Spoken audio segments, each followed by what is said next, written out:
Right, Shalom. Shalom. The brother from GMS New Orleans coming at you with another real quick lesson.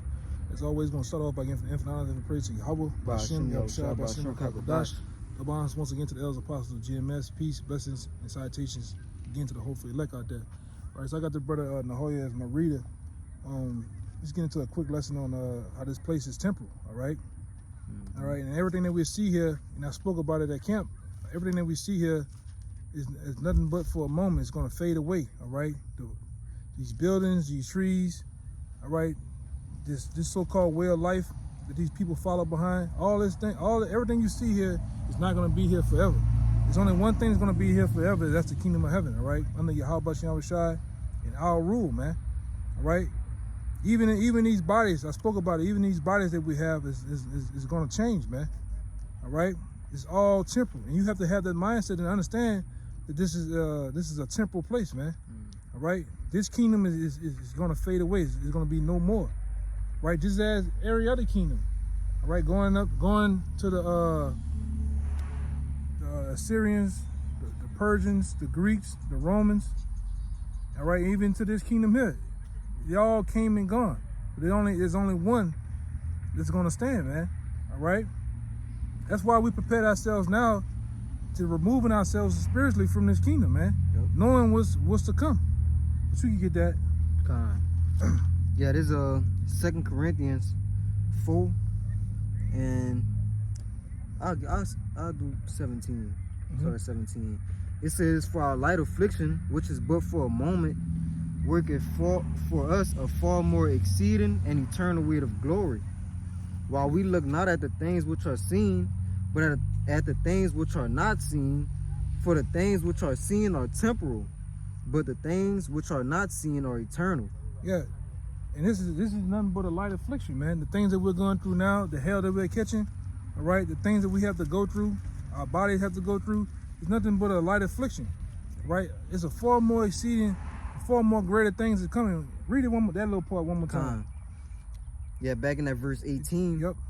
It says, "While we look not at the things which are seen, but at the things which are not seen." Or you wanted the other one? And what's the things that are not seen? It's the kingdom of heaven.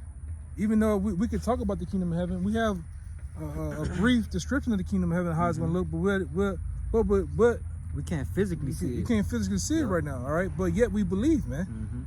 All right, and that's what we're waiting on in the spirit, all right? Go ahead. It says, "For the things which are seen are temporal, but the things which are not seen are eternal." Yeah. Let me see something. See what that is right fast. All right? And that's what we're waiting on. We're waiting on the kingdom of heaven, which is going to last forever, and even forever, man. All right? That's where we're going to have fame and glory. That's when we're going to have pure rest, man. We're not going to have to toil and work, all right, and be subject to payments over here, man. And you know, like, we're not gonna be subject to payments in the kingdom like we are in this society, man. I got one to back you up too. Yeah, go ahead. It's in that Zephaniah. You want it? Okay.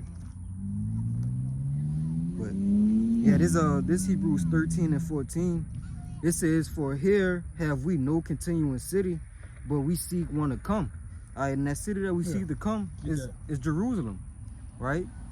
19 and 20. Verse 19 and 20. Yep. This Zephaniah 3 and 19. It says, "Behold, at that time I will undo all that afflict thee, and I will save her that halted, and gather her that was driven out, and I will give them to I will get them praise and fame in every land where they have been put to shame. Yep. At that time will I bring you again, even in the time that I gather you, for I will make you a name and a praise among all people of the earth." Yeah, it's not gonna happen over here. This place here, which is a temporal place, is not set to be here forever. It's not set for us to have fame and the name known. All right, we just simply here doing our time. Yep. Serving out our punishment. Serving out our punishment, man. The kingdom of heaven is going to be that place set up for that fame and glory, all right? A world not renowned name in the earth. Go ahead. Yeah, it says, "I will make you a name and a praise among all people of the earth, When I turn back your captivity before your eyes, said the Lord Yahweh. And that's what we're waiting for. That's what we're hastening on, man. All right. To be glorified and put up in our rightful place, man. To be the princes of Yashala back in the earth again. All right, fully. You can end it on that one that you got. Yeah, this is that Hebrews 13:14. For here have we no continuing city, but we seek one to come. Right? Because we know, as it says in Micah, this is not our rest. We here to serve out our captivity, you know, under these devils. But Jerusalem is going to come down, all right? Starting with the elect, starting with Yahweh Shai, all right, that governing body, where we're going to receive the kingdom of heaven, all right? And then we're going to rule forevermore, back in our rightful positions in the planet Earth, man. Right. You got it. Back on top, back ruling, back being a dominant nation, man. A glorified nation, a feared nation in the earth again, man. All right, so with that, we hope this lesson was quick and to the point. And always, we're going to give all praise, glory, and honor to Yahweh, by Shem, Yahushua, Once again, double honor to the elders apostles of Great Millstone. Peace, blessing, and salutations again. Shalom.